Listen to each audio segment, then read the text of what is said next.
that healing is so hard. It is. It's hard to witness because it's indefinite. It's indefinite. And it's not linear. It's not linear, that's for sure. And so it can just be like, okay, wait, when does this cycle fully stop?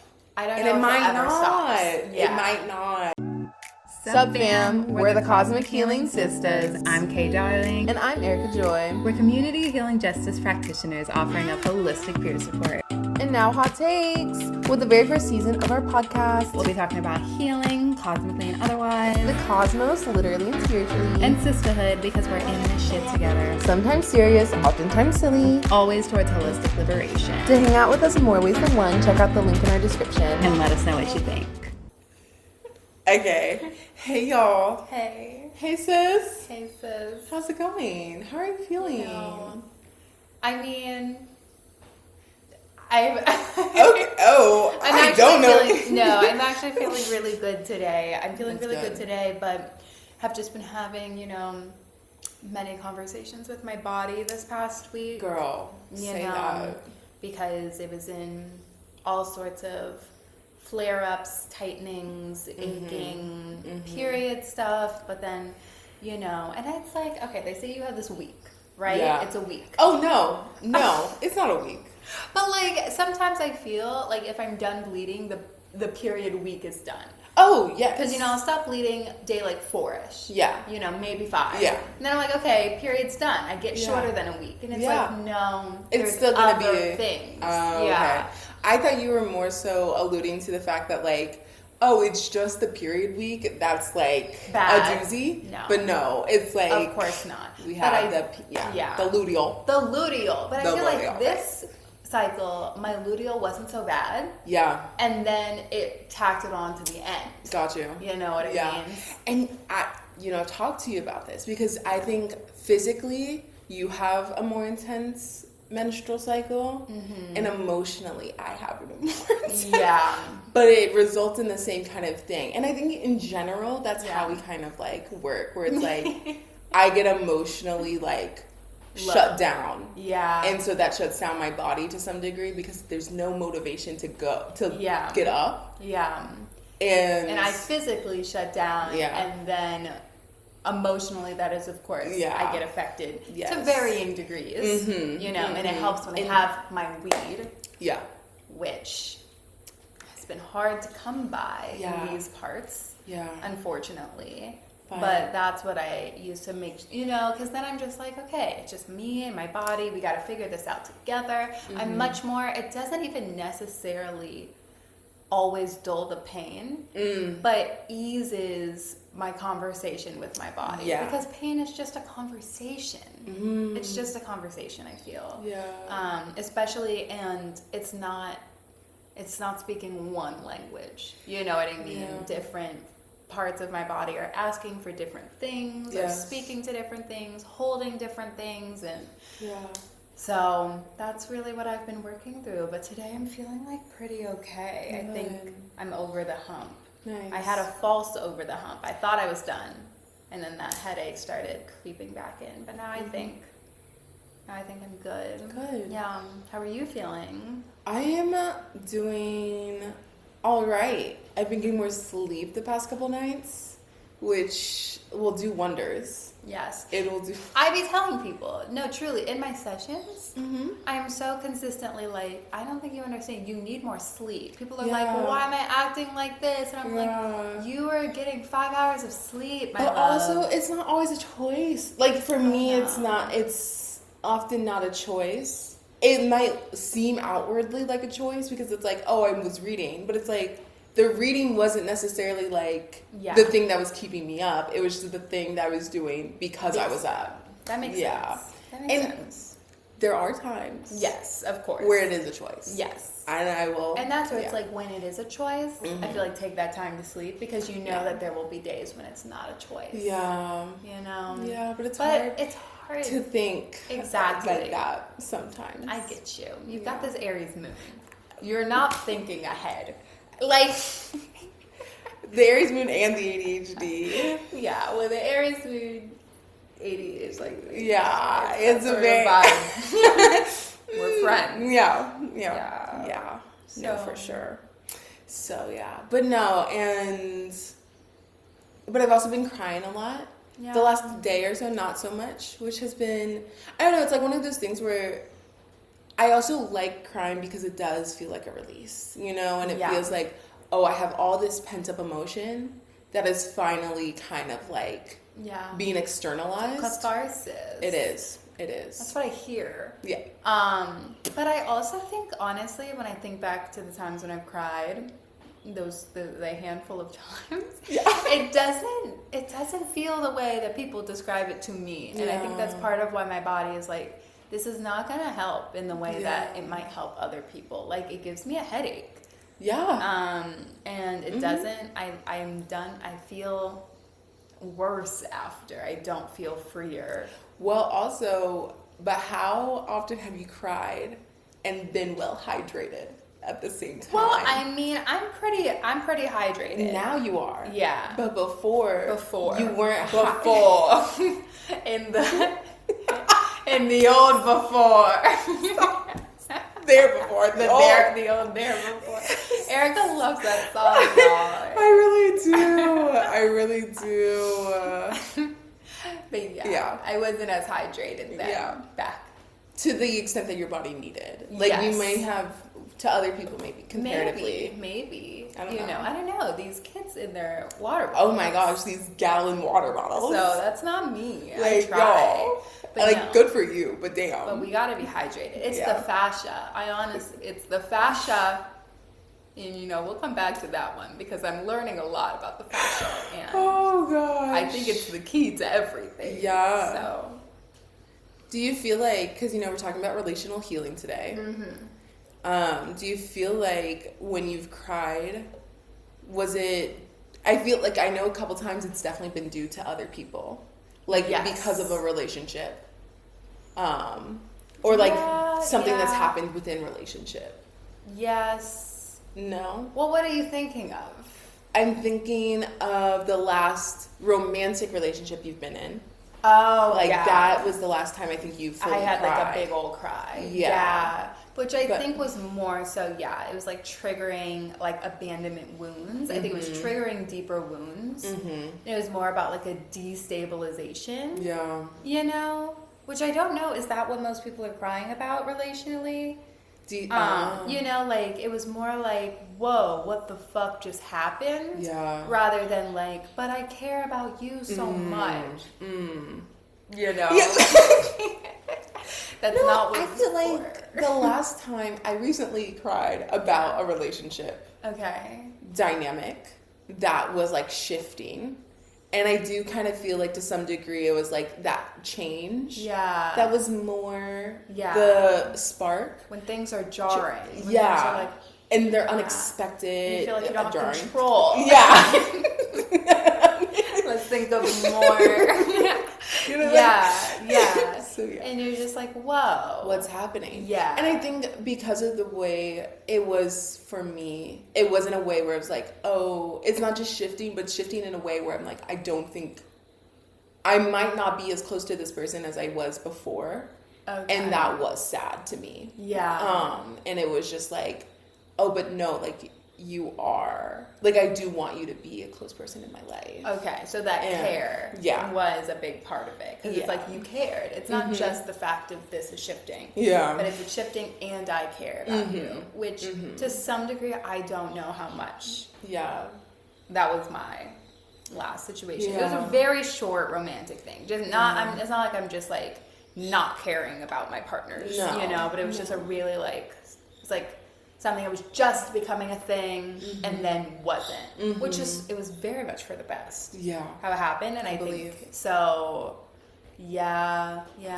But like, when it comes to, I feel like when you were talking about that relationship too, like you did feel like there was healing happening or had the potential to deal with some of those, not necessarily like the abandonment wounds. Like, I don't think you were preemptively thinking this is gonna, but more of like reflecting on different past dynamics and how this relationship could like be more healing. Yeah. Yes. And looking back at it now, I'm like, why did I think that? And girl, I know you were saying it. You were saying it. And that's, okay, so when we say relational healing. Yeah, let's clarify. Do you mean, or do we mean both? Do we mean healing through relationships? You know, relationships are a place, a conduit for personal healing. Or how do we heal relationships? Like either after rupture is one of the words of the day. Yes. Girl, a word of the time for real. Yeah. I'm like, okay, now everybody just saying rupture. Everybody's saying rupture. And it's like, I mean, it's a good word. I think it's relevant to this moment in time. It is. But I guess I mean both. Yeah. Okay. I feel like in thinking about this, like what we're going to talk about today a little bit and doing some self-reflection. Yeah. I think I was leaning more towards the like healing like through relationship, not necessarily like healing a relationship. Yeah. Yeah. Yeah. Because also like, I don't know, I'm increasingly, and it's a thing. We're talking about disposability. We're talking about like, what does it mean to really repair? What does it mean to, you know, to heal something that's broken? Yeah. And I think it's also different for different people because as we've also talked about, like, there have definitely been friendships and other kinds of relationships, I guess, that I've like where things kind of came to a head and then it was like, okay, we're not going to like go any farther, but like that's only been like only a couple times. You've only had like a few friendship breakups. Yeah. In the big like capital B breakup sense. Yeah. And even that was, I can really only think of like 1.5 kind of, because like one was like for sure, like we're done. And then the other one, it was more like something came up, but we were already kind of distant. Yeah. And so then it was like, okay, we're going to try to like talk through this, but then we're just going to be distant again. Anyway. Yeah. So it was just like, okay. Yeah. Yeah, exactly. So and you weren't distant because of the issue. No. You know? No, exactly. So it was an organic distance. Mm-hmm. Okay. Mm-hmm. Yeah. Yeah. And I feel like I'll have these. Yeah. And it's, talk about jarring. I don't know. Like, I feel like. When you witness mine, they're jarring. Yeah. Just because it feels like, oh, this is someone who you're going to have in your life for a long time. Yeah. It seems. Or you've already had them in your life for a long time.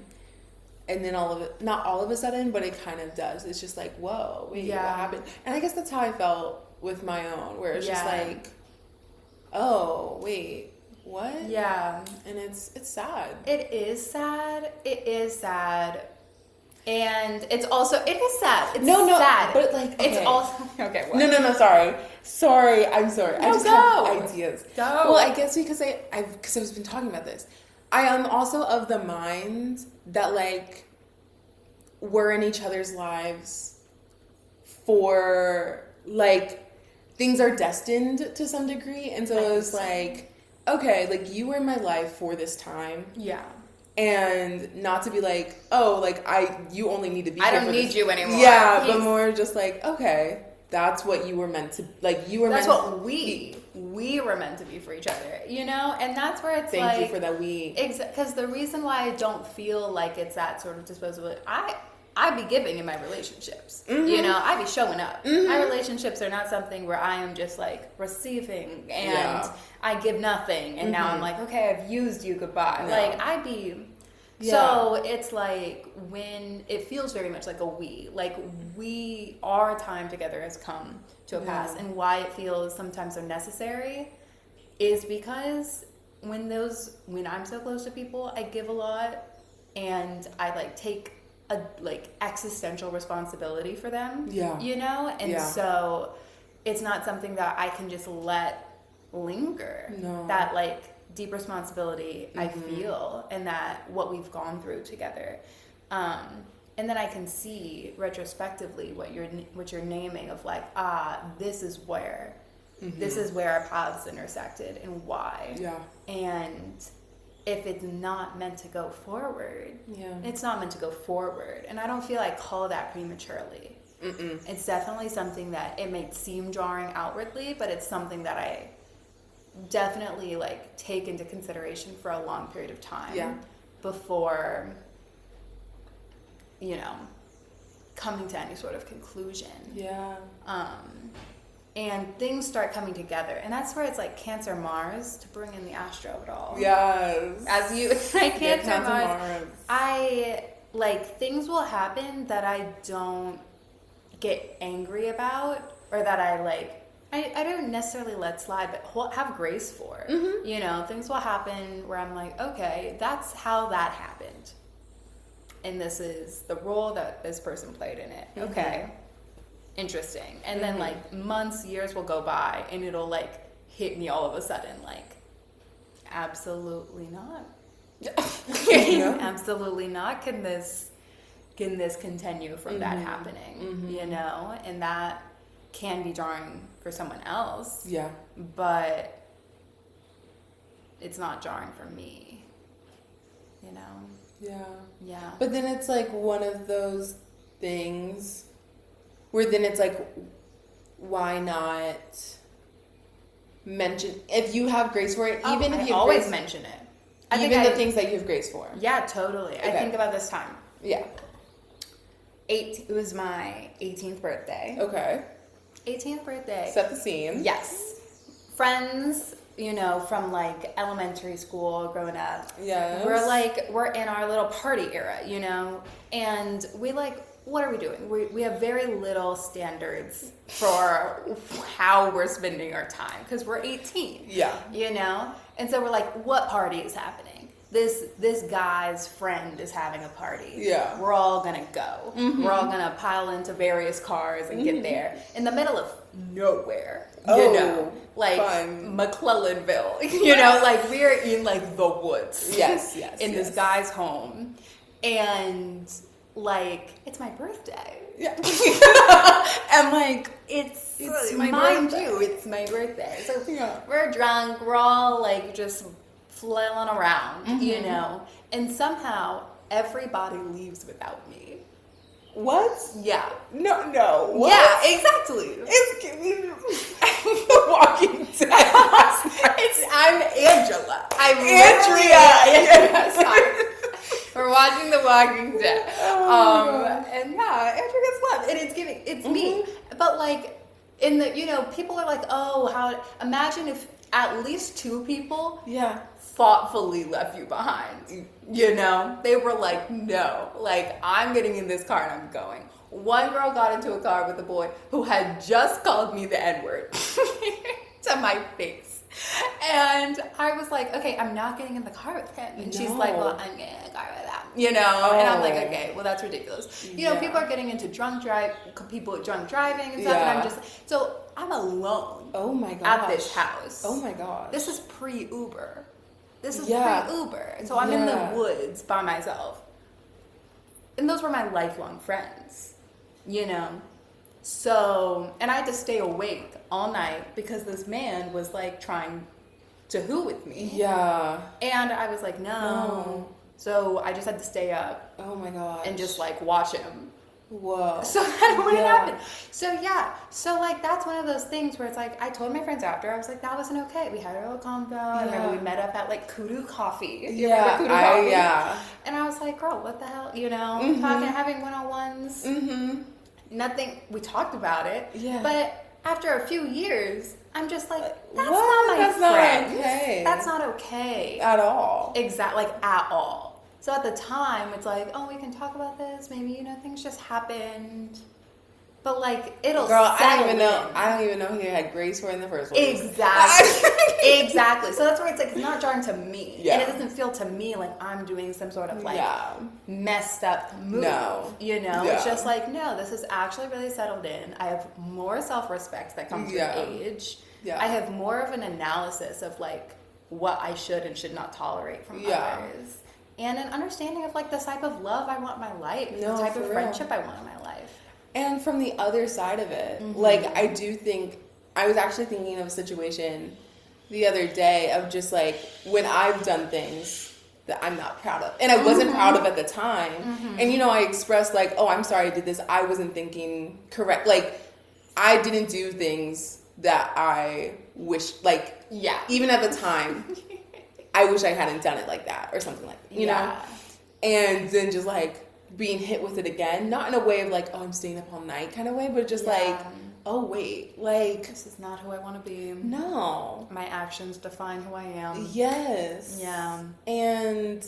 But it's hard, like, I don't know, it's obviously, maybe not obviously, but for me, obviously it wasn't like something that, like, oh, this is how I wanted it to play out. Yeah. Or like, this is how I wish I did this maliciously. Yeah, but it was just like, like, but if it's also taking me this long to kind of think, oh, I could have done it in this way, like, I don't think I would have done it in this way, like, during that time, even if I spent like another 5 minutes thinking about it. Yeah. Like, it probably would have been still something where I was like, this is what I'm going to do. Yeah.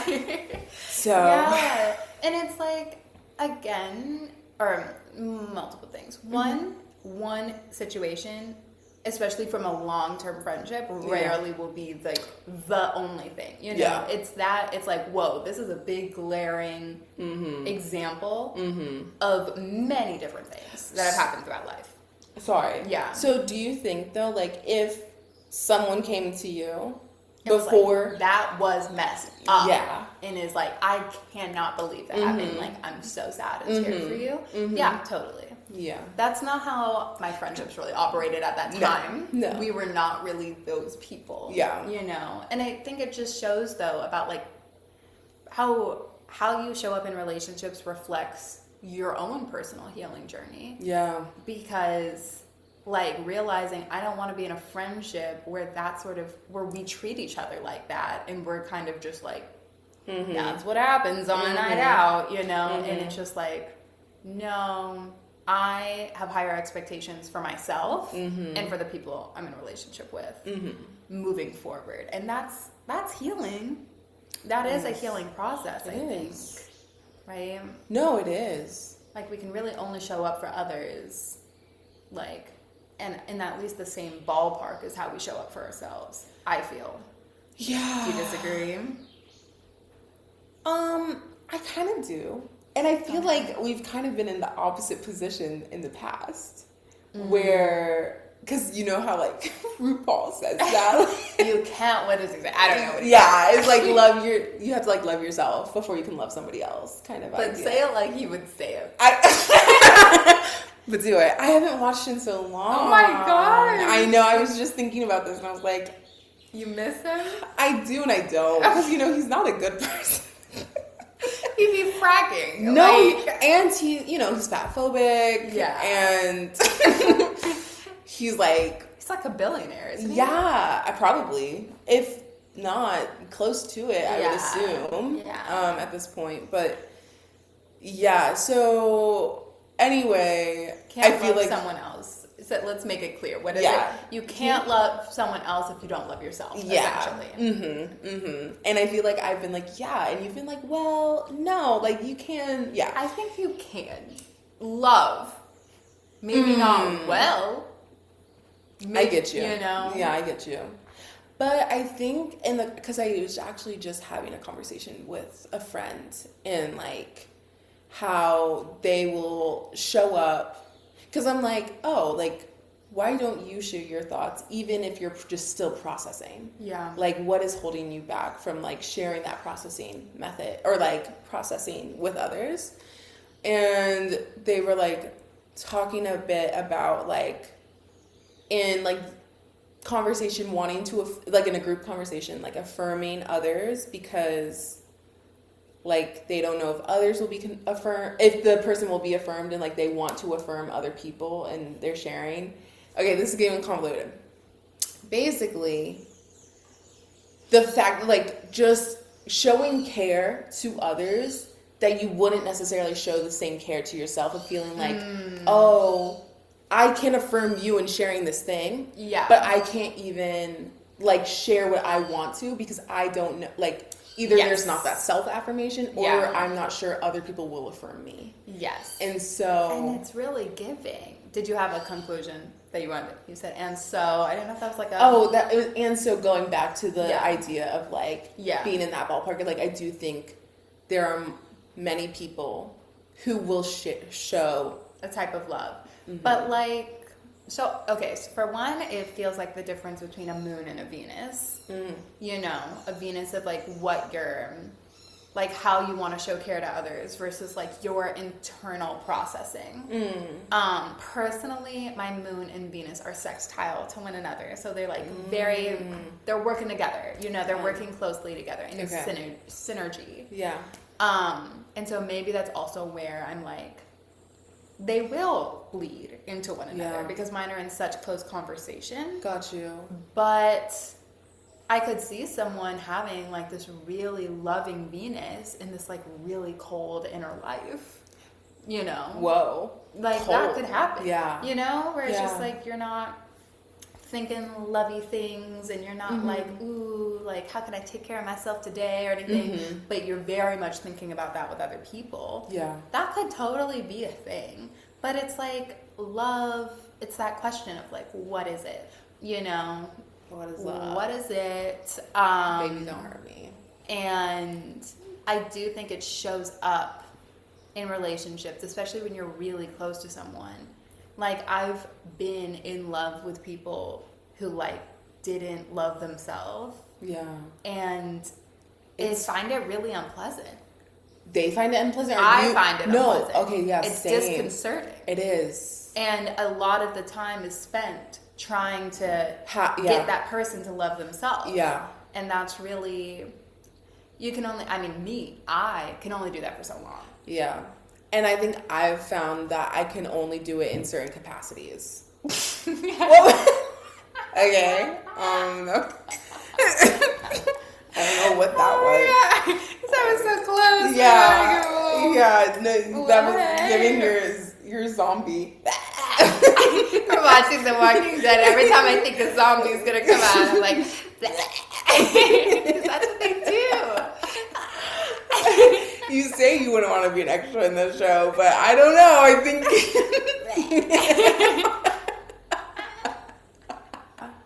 Oh, I can only do it in certain capacities. The whole like trying to help someone love themselves. Yeah.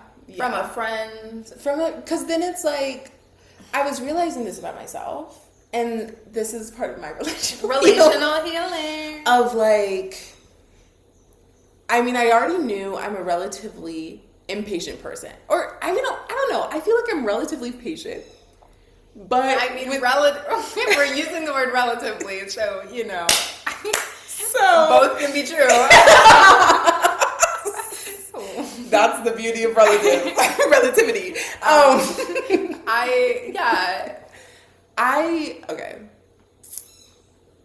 I can be patient for some things and impatient for other things. Yes. And I do think that, like, okay, I guess I don't know how to say this then. In case impatience is coming up. No, I guess I'm just trying to say that, like, I realize that it can be hard to be patient with a closer relationship with somebody. Yeah. In that, trying to, like, do that work of, like, okay, how do we build this self-love? How do we build this self-confidence? And, like, that's come up with a few different relationships, because I think that I will often project kind of a, like, that caringness of, like, wanting someone to, like, help you build yourself up. Like, that you are read as someone who can do that indefinitely for someone else. Mm-hmm. Okay. Maybe not indefinitely, but like I can do that. Like I will do that. Yeah. I don't think necessarily people are like, oh, Erica will always do this forever and ever. I but mean, like, because indefinitely, it's that dual meaning. Yeah. Because indefinitely, it's kind of like, what does forever mean? Because indefinitely, it can end at any. You don't know when it's gonna end. You don't know. You don't know. You don't know. Which is the nature of when you're working with people, when you're connecting with people. You don't know when a breakthrough is going to occur. Yeah. You don't even know if a breakthrough occurs that it will last. Yeah. Because, you know, I've witnessed breakthroughs that last like 1 week. Yeah. And then it's like, oh, we're back? I mean, we're back with here? my own self. Yeah. Because, I mean, and that's what I think it's like,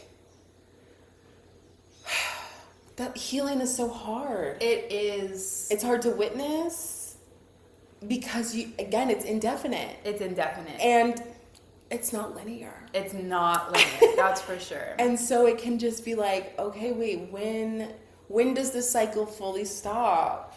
I don't know. And it might not. Yeah. It might not. I do think there's lots of spirals. I mean, I don't know. I feel like if I thought enough, I could think of my own cycles that have truly stopped. Mm-hmm.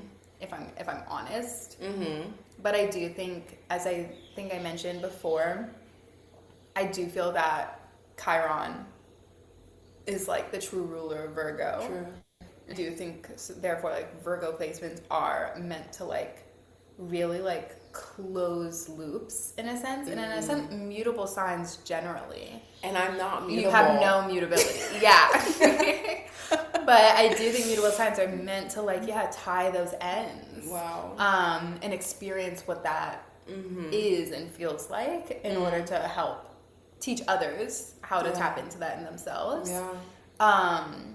And I do believe in the process of closing a loop. And I believe that certain transits can really trigger an ending to something. Interesting. So I will just say I do believe it's possible, and I do bring that energy to relationships. Like, no, you can be done with this. Mm-hmm. You know, you can integrate this information, and I bring that energy to my clients. Yeah, but definitely not the rushing of it all, especially in client work. Oh no, you can't rush the process if it's.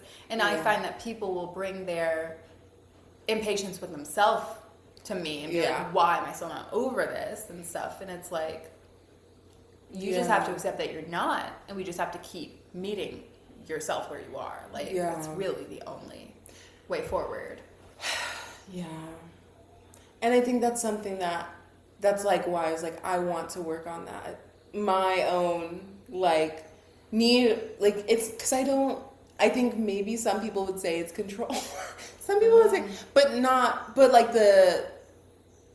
not controlling, like, the person, but controlling the situation, or like knowing if it was going to end, and like being a driving force to have it end. Yeah. You know, like. But like when you say a driving force, like, are you driving the car? Because you can never really be. No. Exactly. And so that's why I'm like, that's the controlling aspect of it. And not like, you know, like. Being in the passenger seat. Yeah. Yeah. I see that. Okay, yeah. Because it really is. And that's where it's like relational healing, relationships for personal healing. Yes. Because it's always going to be the personal healing. But I do think you are recognizing that we can be catalysts for one another's healing. Mm-hmm. And being those I think being the catalyst is also, you know, a self-reflection as well of like, why am I this person's catalyst? You know, and like, I think what I learn a lot through relationship is those mirror moments, and the mirror of the way, because we've also talked about how like mirrors can feel like having two different definitions. Yes. Okay. But I want to clarify. So the mirror, there's a mirror that shows you exactly who you are. You're witnessing your own behavior like in someone else, and you're like, oh, that's me. I like that, or I don't like that. I don't like that, so I need to change. Or someone, by being different from you, is reflecting how you are. And that can be its own sort of. It feels almost like a carnival mirror. Yeah, almost. Or like the fact that like when you do when like you change the setting in your photo in the phone, okay, and it's like an actual mirror versus and that's different. Versus like the zoom. Like no. Okay, so you know how like if you flip it so that it's not a mirror, or if it is the mirror, where it's like left is truly left and right is truly right, rather than it being reversed. Yes. And I don't know which way it actually is. I don't either. But like how if you switch it, it's like, wait, whoa. Like I look different than what I thought. Yeah. So then what sort of mirror? What mirror is that? What sort of mirror are you talking about? I'm talking about basically, I guess, like the whole like giving somebody else the advice that you actually need. That kind of moment of like, okay. So I guess it's kind of maybe more in the similarity aspect of it, of like, but you don't recognize it. Sometimes I don't recognize it as a similarity, and then I say it and I'm like, oh, yeah, I need to take that advice because I do that same thing and I didn't realize it before. Yeah. So when you're giving the advice, do you realize that you should take it? Maybe not. Sometimes maybe in the moment, depending on the thing, and I think depending on how deep or not deep it is.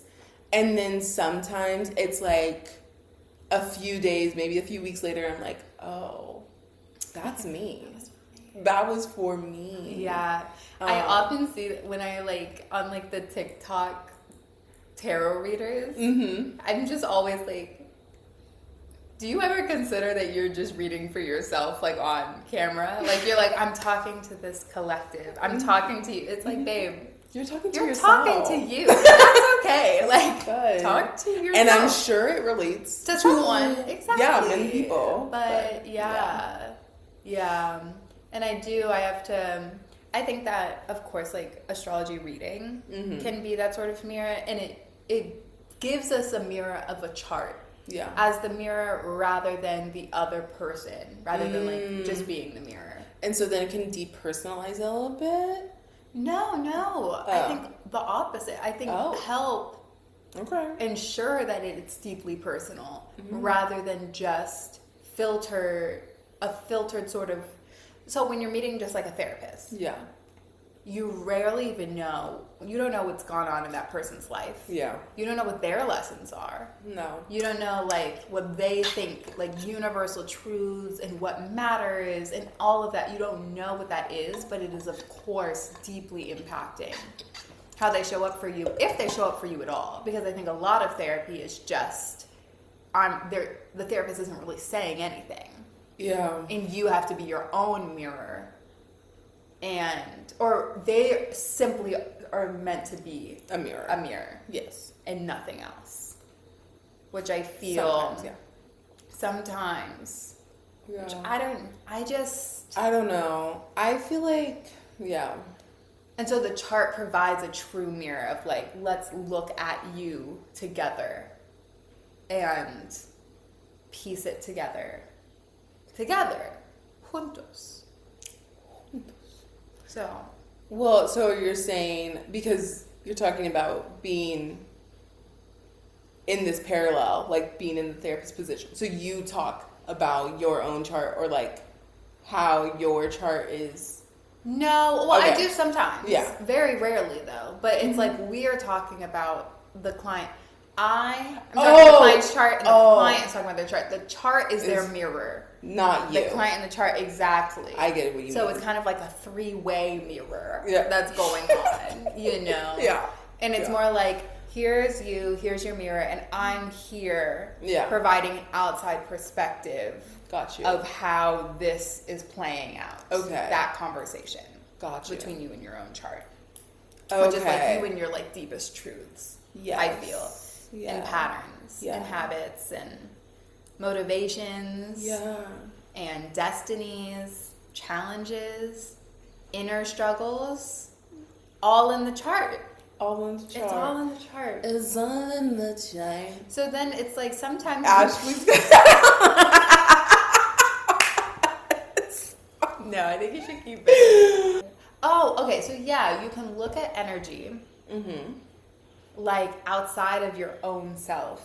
You can look at the mirror of the energy.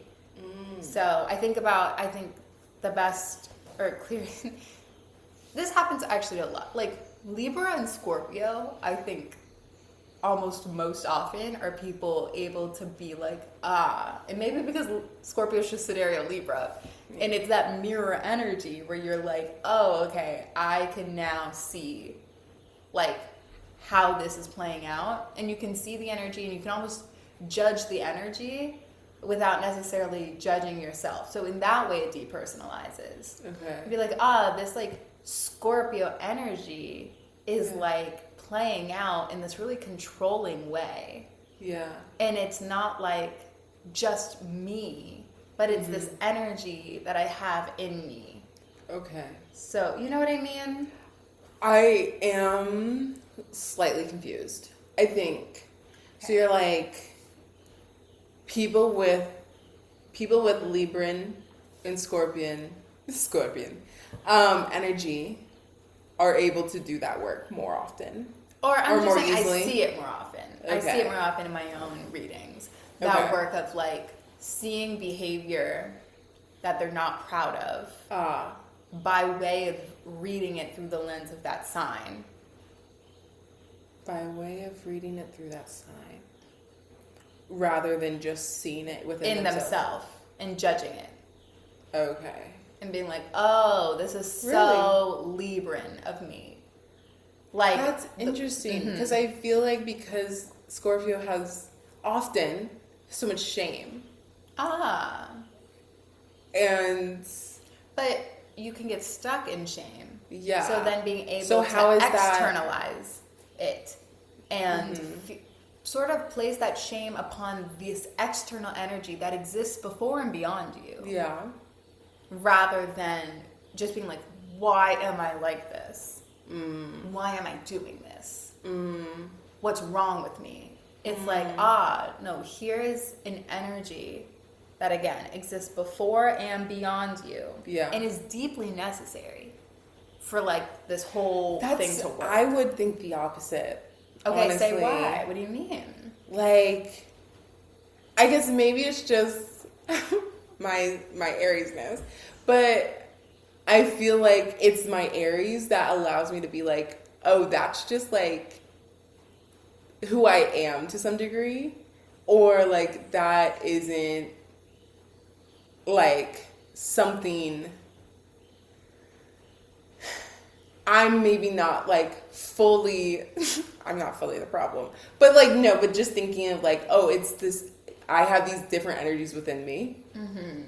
And so they lead to like different actions, and I can like work around it or like understand that it is the energy, and like I can shift the energy as well. But I guess I just feel like there's a lot of self-judgment in a lot of the people that I know who have strong Libra and Scorpio energy. Or Scorpio placements. No, so exactly. So then... So we're working with their self-judgment. Yeah. That they would get stuck in. Yeah. And by way of astrological therapeutic work, we can work through that self-judgment. Yes. By externalizing that shame. So you're saying they need it the most. But that's... Yeah. Okay, but so what I was hearing, Kay, what I was hearing was that they already do that. No, Okay. They do that most often in my sessions. That we're able to do that together. And that it's helpful to them to do that. Got you. Yeah. Not that they come in and they're like, I'm blaming all of this on my Scorpio energy. Okay. And then that's where the conversation ends. Okay. Like, that's not what we do. No.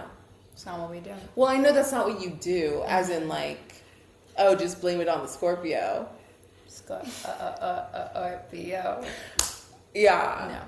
And I guess I want to clarify that I don't necessarily just blame it on my Aries. No, I know. Okay. You didn't describe that. Okay, cool. You didn't describe it at all. Okay.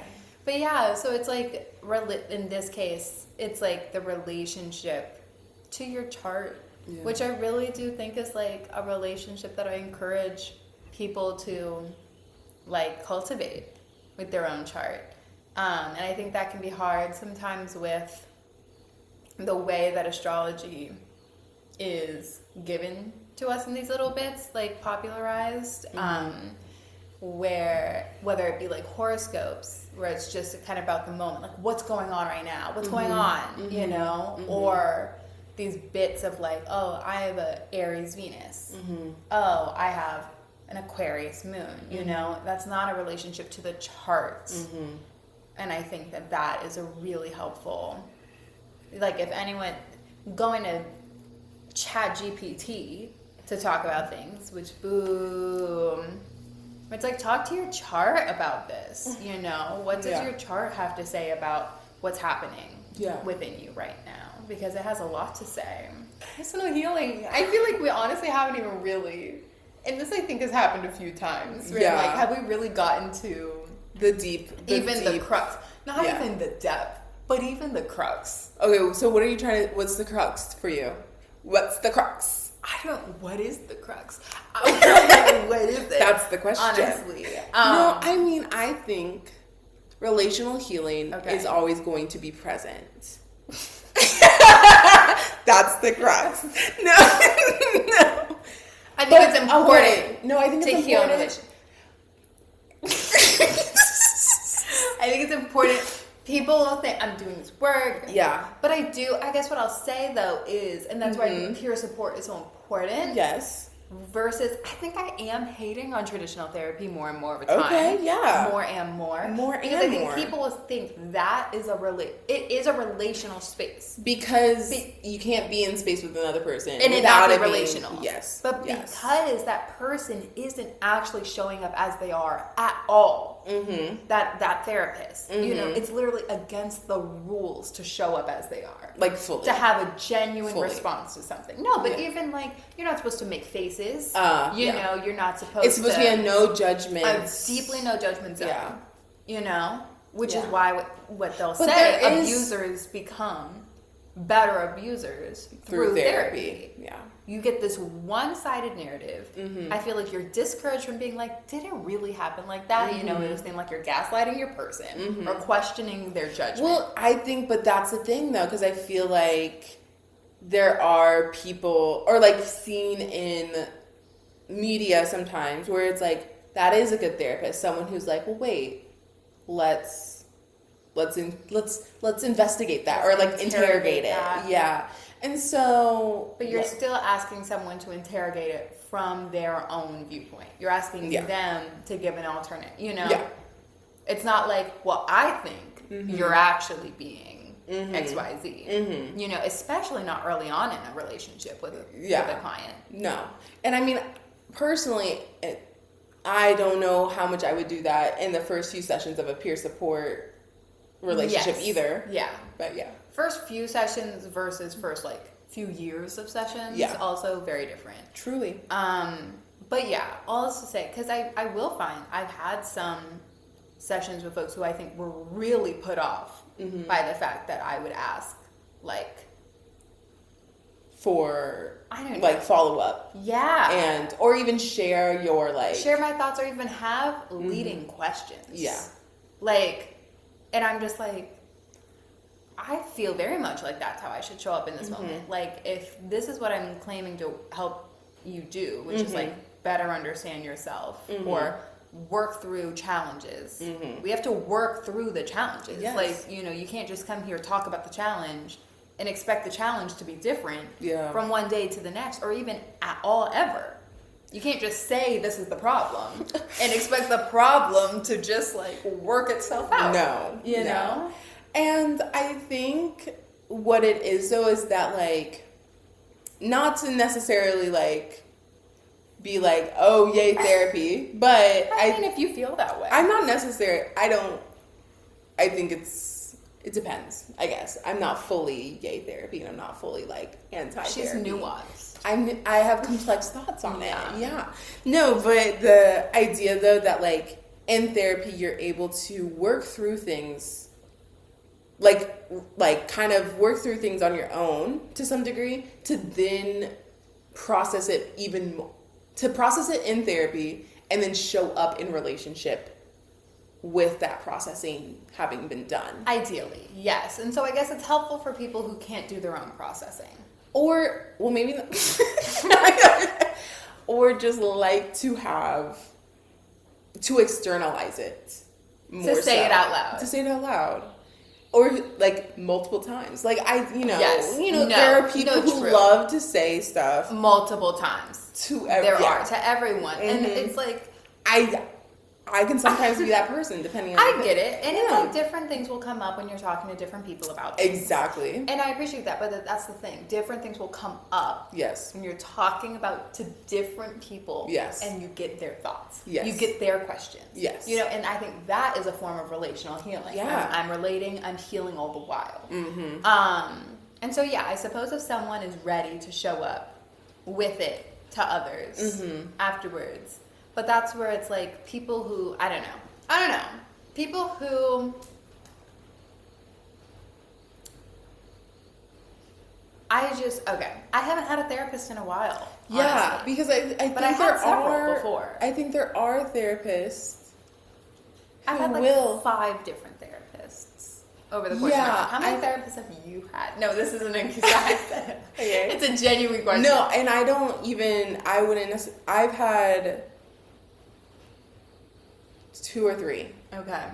Like you can't remember? Or? I know for sure I've had 2. And I'm like, did I have a third one that I tried out for like a couple weeks? Okay. But that it just didn't like work. But I've definitely had 2. And I wouldn't necessarily, one of the therapists I had for much longer than I probably should have. Oh my gosh. Just because it wasn't what I needed. They weren't what I needed. Yeah. At the time, because I think I wanted someone who would be more like, okay, wait, like, why are you thinking like that? Or like, what is prompting you to think like this? Or what is coming up? Like, like who was more inquisitive rather than like, okay, so like what's going on? Yeah.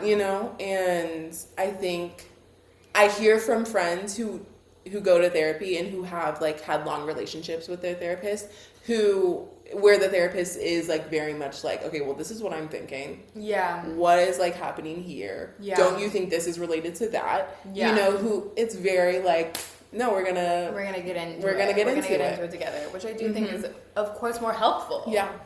Like for it to be a genuine, like thoughtful engagement. You know how I feel about thoughtfulness. Yeah. And that's what I do try to bring. Yeah. For my friends. And it made me think of that. Did you read that essay I sent you? I read the first half of it. Okay. I got through half of it and then I was sleepy. It was like why neurodivergent people need honest friends. That's what it's called by Lovette Jallow. This Black woman living in Sweden. Yeah. God bless her soul. What? It's just so interesting because that country has been coming up for me multiple now you're seeking it out. Well, at this point, with Young Royals, I am seeking it out. But no, it came up in 2 different books, and then you sent the article, and then it's just like, wait, what? Sweden. Yeah. But so it made me think of that friends versus advisors sort of. Did you get there? It was mentioned. I don't know if it was fully. I think it was like part of the overarching, like we're gonna get into this, but I don't think I got into the nitty gritty of it. It would have been helpful. Read that. Maybe, and it's an interesting, just like hearing like friends versus advisors, because I think like sometimes I can feel like, oh, am I just advising this person or am I their friend? Yeah. Or how to make that distinction? But what she was saying is that there's many overlaps. Yeah. There are many overlaps. So it's not that one needs a distinction. I love that. Yeah. Because sometimes you have a friend who is an advisor. And sometimes you have a friend who you are not. Yeah. You do not want their advice. But I was going to say this. of how, like, I do think that at least in theory, I like hearing people's opinions. Totally, same. Even if I don't think I will fully take their advice. Yeah. Or, like... I want to know how they think about things. I want to know how they think about things because I think there's still something to learn in that. Obviously. Whether it's like, oh, yeah, you're onto something from my POV. Yeah. Or it's like, okay. That's not me. That's a way to think about it. That's not who I want to be. No. So, but God bless you. Yeah. For love you. You know? Yeah. And that's where it's like the friends, you'll hold the wholeness of that person without judgment. And maybe not without judgment, because you know me. I don't think we can ever really be free of judgment. I really don't think so either. But without seeking to exercise that judgment upon that person, you know? Yeah. And have that the negative. Because, judgment in itself, I really try not to see as like a negative thing. But I don't see it as a negative thing. But it can be, it's just like a neutral word, I guess. But some people do see any expression of judgment upon their situation as like a transgression. Yeah, and it's just like, how can I not have thoughts not have opinion on it? It's like, I remember there was that phase of time where it's like, you can disagree with your friends, and it's like, yes, of course, but it's like when we have these like deeply misaligned values, that's a very different situation. But then there's like, don't be in an echo chamber. You want to be with, and then it's like, but align with people who share your views, because and it's like, okay, I feel like we're all, and again, I will always say, none of these truisms exist because different people are destined for different ways of living. Yeah.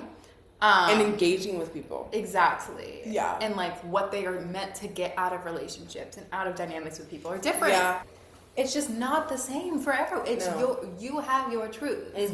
And just that, I think you do figure that out through relationship of like yes. what your, and I guess that's the thing. What's like the thing? When we get back to the whole like cycles, spirals, healing, and like getting put into different relationships with the same dynamic or super similar dynamic. Yeah. And is that supposed to feel like, oh, is this how I'm supposed to relate to people? Yeah. Or am I supposed to be learning? Breaking out of this. Yes. And that's where I think there it comes to like the listening of the body. And then but that also requires unpacking your trauma so that you're not having trauma responses, but that you're having like deeper, beyond the trauma, embodied responses to situations. Because I think about my most recent friendship breakup, and someone trying to get me to feel like I'm acting from my trauma. But like, I know my relationship, my conversation with my body enough to know that it's like I've learned something through a process of moving through and healing from trauma. Yes. And my deep embodied response is like, no, no. The way I was feeling about something, I trust it because I have deeply engaged with my trauma. And I think what can come up is like, oh, if you've engaged with your trauma, how come you can't then do the thing like, and in the situation where it's like, oh, I'm not going to do this thing because I've now engaged with my trauma and I've realized like, no, this is not something to do. And, we're not talking about something where it's like, violent. No. I will not be violated. No, it's not that. But just, so then it's like, okay, so if you've engaged with it, if you've, healed to some extent from it, why is it still like a blockage? Why is there still a barrier? But and the barrier is it's like the matter of like, I don't want this in my life, and I know that deeply, rather than I have this wall up and I don't know how we're gonna break it down. It's that like, no, this is a barrier to guide me into where, yeah, let's shift from boundaries to barriers. No, to guide me into what is right for me. You know, it's giving Saturn. Yeah. Like Saturn, sometimes it's the challenge and you're like, no, I don't want to go on the other side. But sometimes Saturn knows, like, no, this is your wall. Yeah. You're going outside of the guidelines of where you're meant to go. And so it's like, as I said, I think friendships rarely guide you into what you're doing. Rarely? Wait, what? Really. Oh, really? Yeah. Okay. Maybe I said rarely, but consistent, really deeply guide you into like what your life looks like. Okay.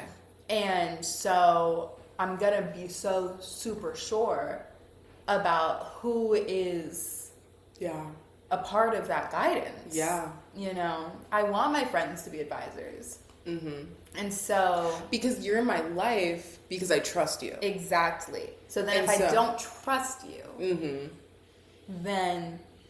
And I think that's, like with my friendships. Yeah. It's like, I'm sharing things with you because I trust you. Yeah. And so with that trust, I also would appreciate your take on it. Yeah. You know? Or else I wouldn't be talking to you about Exactly. Like, exactly. And so then at a certain point, and this is not advice for you, like, in what you do, but at a certain point, then if it's like, if we can't have that, then the older I get, the faster I'm like, okay. Yeah. Okay. Cool. Go find your people. Yeah. Because I don't actually, either I don't want to hear what you have to say for some reason or another, or you're not going to offer me what you want to say for some reason or another. But either way, it doesn't, and it doesn't have to be a thing where we're tussling about it. Right. You know? Right. That's where it's like, at some point, I feel with relational healing, I've come to the knowing that I'm sure that so many people have, where it's like, I'm not seeking to really change fundamental aspects of people. Yeah. You know? And so if there's certain things where it's just like, okay, I can point something out, and if you're like, this is who I am, cool, bet. This is who you are, and good for you, you know? Be that then. Because I think, realizing that there are so many people in the world. So many. And so it's like, why spend time trying to change somebody? Yeah. When that energy could be used to engage in so many ways, but partially to engage with somebody else. To invest in different friendships. Yeah. And it's not that and that's where it's like, there's a type of person who does not seek to invest in other people. And that is a different person. Definitely not a type of person I'd want in my life. But some people, I think it makes sense to be discerning about who you're putting your energy into, because the more I learn about the 8th house as well. And you got stuff in the 8th house, you know, girl. I do. That Cancer Mars I talked about earlier, it's in that 8th house, and it's like, it's that feeding of energy. Yeah. You know, we're feeding off of each other constantly. Yeah. And that is like, if that's something I'm never going to be able to escape, then I need to be really clear about who I'm engaging with. Yeah. You know, especially in that personal way. And then it's like, well, if I just want to like share my thoughts or something out into the ether, we can do stuff like this. Yes. You know? Yeah. And I can put up my spiritual protection and ensure that stuff's not coming at me from the ether. But if it's like, I'm choosing, it's you and me, we're doing this, we're building an intimate dynamic, then I'm not just going to sit around in something that makes me feel bad for a prolonged period of time. No. So what do you think is, like, maybe this has, come up. I can't remember everything we've already talked. You know me. No, but just that, like, what do you think is something you've learned about yourself through relationship? Like, or maybe not learned, but like healed through relationship. I mean, I think so much. Yeah. I think when it comes to what self-respect means to me, because I think I've always valued it, but it has evolved so much by way of relationship, of like a clarification. I think relationships really hone your values, you know, And I think I learn so much about what I appreciate about myself through relationships, you know, and what's important to me. And that's important to me to know what's important to me. Yeah. You know? Yeah. And so I think that is also just so helpful in just like continuing on my path with a sort of like clarity and assuredness about it, you know?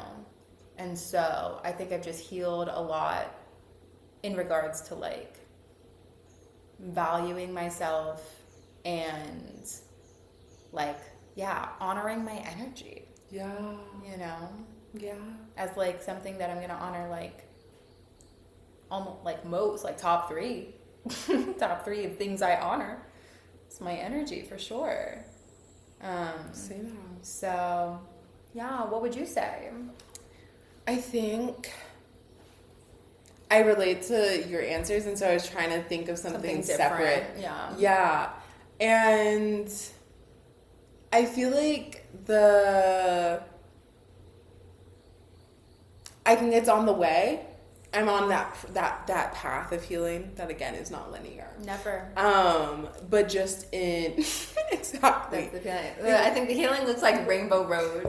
Oh my gosh. Wait. Yeah, no, Mario Kart? Yeah. I was like, because there's also that street in Charleston that's Rainbow. It's Rainbow Road. It's Row. Okay. Yeah. But when it comes to like having just like physical like care, you know, and just like this. Yeah, and having I don't know, there's just like a chunk of time when friendships weren't like that at all. Yeah. And I think it integrates a little bit with like body stuff as well, of just like feeling like, oh, like do people even want to like engage with my body? Yeah. You know? Yeah. And then just feeling also like in like seeing my body next to other people and like being like hugged or something, and just kind of like seeing that comparison can be like used to be a lot more jarring, word of the hour. And I think that over time and like doing more body healing myself has been helpful, which was happening also through relationship to other people. But yeah, and then just being like, oh, like hugs and like cuddling with friends is just like, it's nice. Yeah. And it does like heal a part of me that like just didn't go, especially as someone who hasn't really engaged with like physical or sexual and romantic relationships that much. Yeah. It's just like, yeah. Different. It is. And it can be, it's good. Yeah. It's different and it's good. No, it's good. Especially because I hear very often, like, when people talk about nudities and, like, comfort in, like, physical intimacy when they either started having sex really young or that was their, like, that was the sole, what's the word? Like avenue, or, you know, area of life where they engaged in physical intimacy, that in itself can be so limiting. Yes. You know? And I think because of the lack of it for a time, it kind of felt like, oh, people only do that in that area. So then it's just like, okay. Well, all right. And so then when I was like first engaging with it, it's like, oh, is this sexual or not? And then it's like, no, no, it's not. We're just friends being friends. Yeah. Oh. Yeah. So, yeah, relationships. Relational healing. You can do it. Yeah, relational healing is beautiful. It is. I love it. You have any oh my God, things have any things you've healed or are on the path of healing because of your relationships. Or don't see relational healing as like the source, as important, or you know, as others make it out to be. I also want to hear. Yeah. So let's engage. Fantastic. Oh, did we want to end with something? Did you want to end with what's on No. Oh. Well, I guess, I mean, so next time, what are we talking about? Next time, we are talking about, we're going to have like a sister episode, yeah? Yeah. And we will be talking about traveling. Oh. I think. Maybe, yeah. Yeah. I actually forgot, truly. So, yeah, you'll just have to wait and see. It'll be a surprise. But, yeah. Okay, fantastic. Yeah. Much love. Bye.